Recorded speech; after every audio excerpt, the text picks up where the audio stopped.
This was the Korean War 1950 to 1953. The land gain was minimal for both sides, but the communist threat was contained. This war was the beginning of the Cold War, and it was a big start to trying to contain the spread of communism in the USSR for America. General MacArthur and the United States troops are already at the scene of action in Korea. The Asiatic line against communism is to retake Seoul, drive the invader out of South Korea, protect Formosa and the democratic interests in Japan. The United States 7th Fleet and Britain's Asiatic naval forces take over the job of patrolling this 1,500-mile security line from Formosa to the 38th parallel. The aircraft carrier Valley Forge has already sent her planes into action. P-80 jet fighters have smashed at communist batteries and tank columns in South Korea.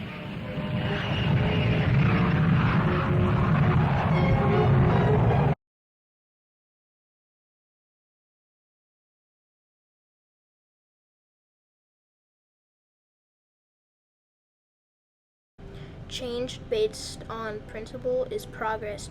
Constant change without principle becomes chaos. Harry S. Truman. The Korean War started because the Soviet Union heavily backed Korea. UN forces wanted to get into Korea as soon as possible to prevent it from getting annexed. The armistice was the defining document that halted the Korean War. The Korean War was the first big war after World War II. Many advancements had been made between the time of the Korean War and World War II, like jet fighters, but prop planes were still used in the war. Most of the combat was on the ground and in the air. Naval battles happened, but were not common. The Japanese occupation of Korea during the Second World War was a big part of why the Korean War started. On August 9, 1945, Soviet forces invaded northern Korea. Later, Japan surrendered. On August 15, 1954, American troops landed in South Korea to limit Soviet influence. This meant the Americans were already in Korea during World War II. The contribution made through the Soviets became crucial. They supplied diplomatic and grand tactical planning, collectively making plans for the invasion of South Korea and important logistical assistance. They provided skilled air forces for China and North Korea. The Soviets saw a threat in South Korea as a place where the UN forces could respond to Russia's actions. Korea would be a perfect way to spread communism because North Korea was already a communist country. It was the direct effect of World War II. The rivalry between North Korea and South Korea long before the war started. South Korea and North Korea were at each other's throats from April 3, 1948 to May 1949. The Jeju Uprising occurred during this event. Between 14,000 and 30,000 Jeju people died to the South Korea police and military. This occurred and ended right before the war. Communism has passed beyond the use of subversion to conquer international nations and will now use armed invasion and war. Harry S. Truman. There were even skirmishes at the border between North and South Korea. The world knew a war was about to start. The question would be, how big would this war be? The Soviet Union and China supplied North Korea with equipment and Air Force assets, such as jet fighters like the MiG-15. North and South Korea wanted to unite Korea under their ideals. The USSR was thought to be the illustrator of the war, and was using North Korea as a puppet country. We also believe it was kind of like a test battle for the USSR and how they compared to the UN forces at the time. NATO had just been created in 1949, a year before the war, but they would only undergo one maritime exercise. The USSR believed that the creation of NATO could be a threat to the Soviet Union and their expansion into Europe and the Pacific. The South was getting equipment and supplies from the Americans. It was a true test to see which was superior on the battlefield, the UN forces or the communists. The battles were gruesome and freezing. It even sometimes reached -54 Fahrenheit in Korea. Korea had very harsh conditions. During the Korean War, the Battle of the Bloody Ridge was one of the most important battles in the Korean War. It started on August 18, 1951, and lasted till September 5, 1951. UN forces believed that the hills were being used as observation posts to call artillery on UN supply roads. They thought that if they controlled the hill, then the road would stop getting interfered with, and they would be able to recover their supplies. The hope of the world is that wisdom can arrest conflict between brothers, and I believe that war is the deadly harvest of arrogant and reasoning minds. Harry S. Truman. During this battle, the peace talks in Kaesong began. The Chinese would not hesitate to send thousands of Chinese men to their deaths, if it even meant victory. This battle had both sides capturing the hill back and forth. It ended on September 5th with the UN forces victorious. This battle was one of the most costly of the Korean War.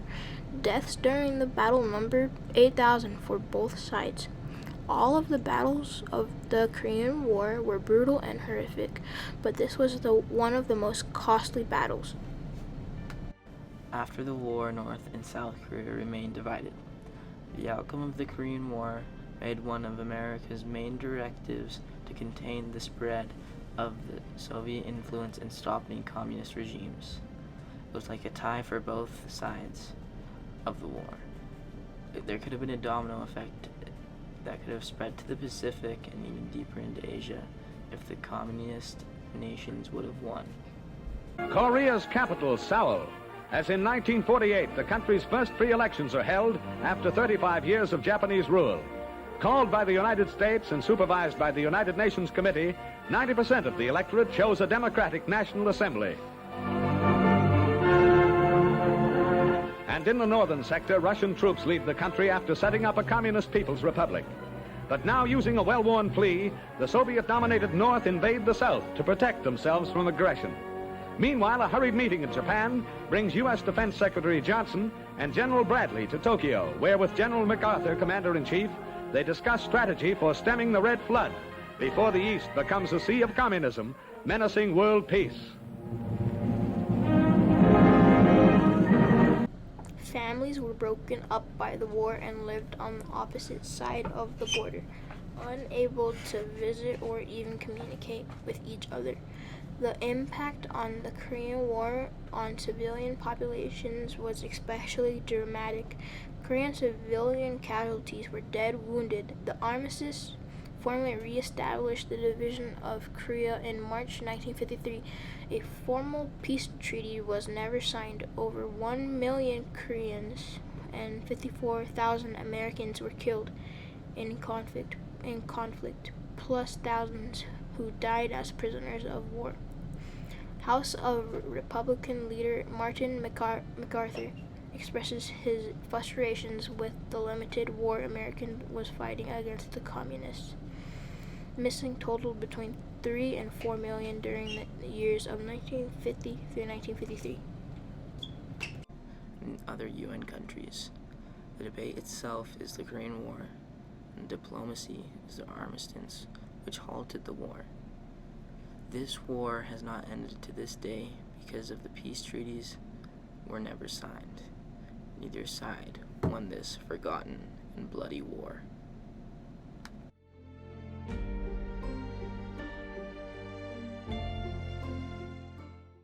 In the simplest of terms, what we were doing in Korea is we were trying to prevent a third world war. Harry S. Truman. And in Washington, President Truman keeps a scheduled date to appear before the 24th Annual Convention of the Reserve Officers Association. He quietly speaks of the momentous decision to defend Korea. Gentlemen, we face a serious situation. We hope we face it in the cause of peace. The only reason for the action which was taken on advice of all the brains that I could muster was hoping, always hoping, that we'll finally arrive at the peace in the world which we anticipated when we created the United Nations. That's the only reason for the action. Thank you very much.